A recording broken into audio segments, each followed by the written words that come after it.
Stephen A. Smith meets Sterling A. Hunter. I'm going to pull a Will Kane and shift whatever discussion you got going on to talk about my beloved Dallas Cowboys. You're looking at a man right now that's watched more Cowboys football over the past 5 years than our own Jason Garrett.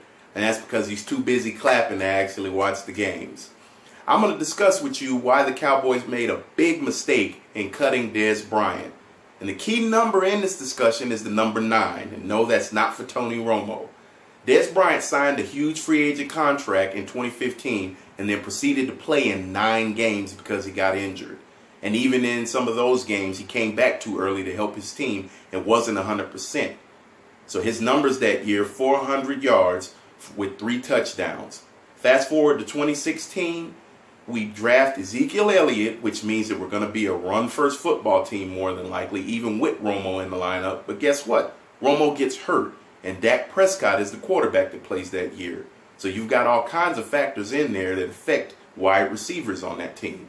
Dez Bryant's numbers that year, 796 yards and 8 touchdowns. Still pedestrian for a guy that signed a high-level contract. But, you know, some factors factor into why he ended up having the numbers that he had. Look at last year, 838 yards and 6 touchdowns for Dez Bryant. But if you go back and you look at the film like I did, you'll see that a lot of drops that were drops, and yes, he did have some drops that were his fault. There were also some that were thrown behind him, and Dak also overlooked him on a lot of plays that he was open. So the man could have easily had over 1,000 yards last year. Your boss shouldn't hold it against you when you're sick a couple of days at work, but in this case, the Cowboys have, and they cut Dez, and I hope it doesn't hurt them in the long run. So what are you going to say about Sterling A now? He can ball! Go Cowboys.